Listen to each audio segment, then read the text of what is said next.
Nobody knew that the woman who walked into Phoenix Tower every morning before sunrise was homeless. Nobody guessed it because she walked with perfect posture, her blazer always pressed, her hair in a neat bun that suggested control, not chaos. But Harper Quinn had mastered the art of wearing masks. She had to, because if anyone found out that the assistant to New York's youngest and most ruthless CEO was sleeping in her car, she'd lose everything. Especially the one thing that made the sleepless nights and cold showers at the 24/7 gym worth it, her job with him. Julian Maddox wasn't just a billionaire CEO, he was a living myth in a tailored suit, ruthless, brilliant, cold, women wanted him, men feared him. And Harper worked next to him every day, typing up reports while her stomach growled with hunger and pretending the world wasn't crumbling behind her eyes. He never noticed. Why would he? To him, she was efficient, smart, punctual, but invisible. Until the night everything shattered, it was late. Past midnight, Julian had a crisis with an international investor, and she had stayed, as always, because Harper never said no to work. She needed the hours. Every minute she worked meant she could survive a little longer. She was going over documents when he appeared behind her, his voice low and sharp, asking if she'd eaten. The question made her heart skip. Not because he cared, surely not, but because no one asked her that anymore. Not since her parents died in a car accident 2 years ago, leaving her with nothing but debt, no siblings, no extended family. Only her degree, her ambition, and her grief. She lied, of course, said yes. But her voice cracked in a way he didn't miss. Julian studied her then, not like a boss, but like a man who saw something he hadn't bothered to look for before. His eyes dropped to her hands, slightly trembling, her frame thinner than it should have been, and something shifted. He told her to sit down. She did, because he never gave orders twice. Then he walked away. 15 minutes later, he came back with takeout from her favorite street cart. She wanted to ask how he knew, but her pride was too strong and her hunger was stronger. She ate, he watched, and when she finished, she thanked him. He didn't say anything. Just stared at her for a long time, like the pieces didn't fit and he hated puzzles that didn't give answers. The next day, nothing changed. Except everything had. Julian started noticing her, really noticing her. The way she flinched at sudden sounds, the way her heels were worn down unevenly. The way she always volunteered to stay late. He'd catch her sneaking into the locker room showers at 5 a.m., her eyes wide like a deer caught in headlights. He never said anything, but he started asking questions, personal ones. Where do you live, Harper? Do you have family? Why don't you ever take vacation? She brushed them off. But Julian Maddox didn't accept evasion.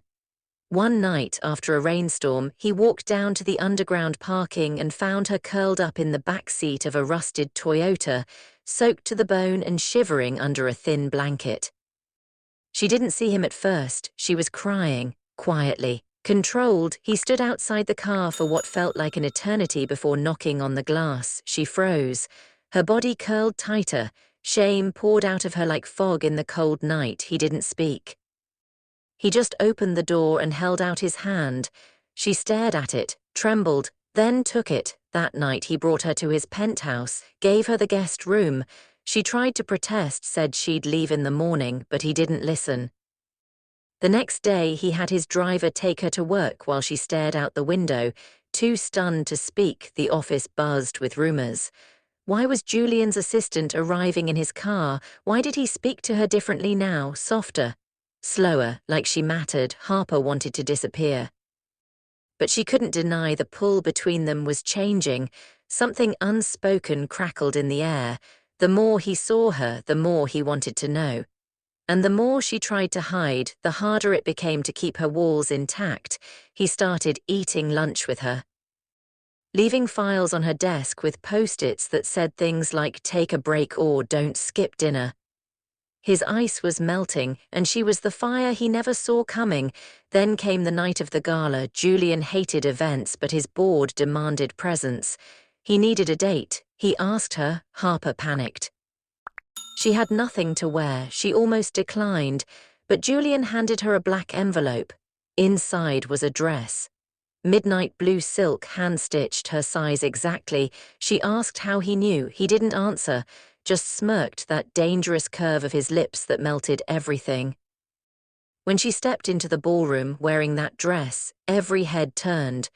Julian's eyes darkened the moment he saw her. He didn't touch her, not yet, but he stayed by her side the entire night, ignoring every heiress who tried to steal his attention. Whispers followed them, speculation, jealousy. But Harper didn't care, because for the first time in years she felt seen, beautiful, and safe. After the gala, they returned to the penthouse in silence, the tension between them like lightning. He poured 2 glasses of wine. She took one, their hands brushed, her breath caught. "Why are you doing this?" she asked. He looked at her for a long time. "Because I've never met anyone who works harder with less, and because I can't stop thinking about you." She wanted to run, wanted to scream, but all she did was whisper, "You don't know everything about me. I know enough." He said, his voice low, "But I want to know the rest," she told him then. Everything, the accident, the debt, sleeping in her car, the hunger, the fear, the shame. She cried and he didn't look away. He listened, and when she was done, he touched her face, gently, reverently, and kissed her forehead. That night she didn't sleep in the guest room. They didn't cross the line. Not yet. But something between them shifted permanently from that moment. Julian didn't just want to help her, he wanted her, completely. But power always attracts attention, and soon the world started watching. Investors raised questions. Was she sleeping her way up? Was Julian distracted? Was this a weakness? Julian didn't care, but Harper did, because she loved him, fiercely, quietly, and she wouldn't let his empire fall because of her past, so she left, no note, no goodbye. Just her access card on his desk and a final email. "Thank you for everything. Don't look for me." He did, for weeks. Until someone told him she was seen working at a small diner in Brooklyn, wiping tables, wearing an apron instead of a blazer. He stormed in one night. Rain pouring down his coat, anger in his chest, heartbreak in his eyes. "You don't get to walk away like that," he said. She looked up, startled. "You have a company to run." "I don't care about the company," he said. "I care about you." Tears filled her eyes. "You deserve someone whole, Julian. Someone worthy. I deserve the woman who rebuilt herself from ashes, and that's you." She ran to him. He caught her. The kiss was fire and ache and promise. He didn't care about the past. She didn't care about the rumors. That night they made love. For the first time, it wasn't perfect. It was desperate, beautiful, real, and when he whispered, "Move in with me," she said yes, not because she needed a home, but because she had finally found one. She thought she understood love. She thought it was the kind of thing that came with conditions, with rules, with pain wrapped in ribbons of temporary joy. But lying under Julian's silk sheets, her body warm from his touch, her breath still shaky from the way he kissed her like she was air itself, Harper realized she had never truly known what it felt like to belong to someone, and for someone to belong to her. Julian wasn't gentle. Not entirely. He held her like a man who had nearly lost the one thing he didn't know he needed to breathe. His hands didn't ask permission. They claimed, explored, demanded truth from skin and soul. But there was reverence in the way he kissed her neck, in the way he whispered her name like a secret he'd never let anyone else hear.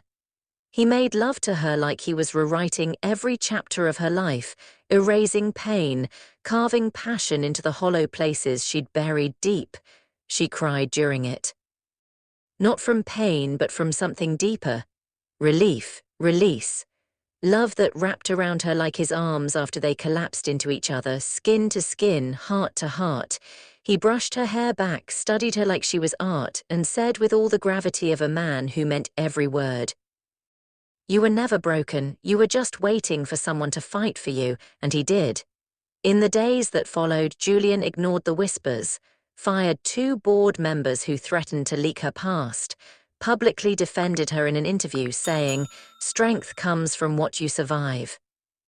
Harper Quinn is the strongest woman I've ever known, and she's mine. She wasn't used to being protected, but he made it feel like breathing, easy, natural, safe. They rebuilt everything together. Harper didn't just live in the penthouse. She restructured the company's outreach, designed a charity arm for struggling women, and turned her pain into purpose. Julian stood beside her at every press conference, proud and quiet, letting her shine. At night, their love was raw, real. He would come home, toss his tie on the floor, press her against the kitchen counter, and whisper all the things he never let the world see. "You're my reason now." He told her one night, his fingers digging into her hips as their bodies met again and again, deeper each time, rougher, until the only thing left was her name on his lips and the sound of her sobbing from the sheer intensity of being loved like that. He filled every hole in her soul not with promises but with actions, and she gave him something no money, no empire ever had: peace. On a quiet Sunday morning, wrapped in a blanket on the balcony overlooking the city, he pulled her onto his lap, kissed her bare shoulder, and whispered, "Marry me." She didn't cry this time. She smiled, because she finally believed she deserved everything, and she said yes.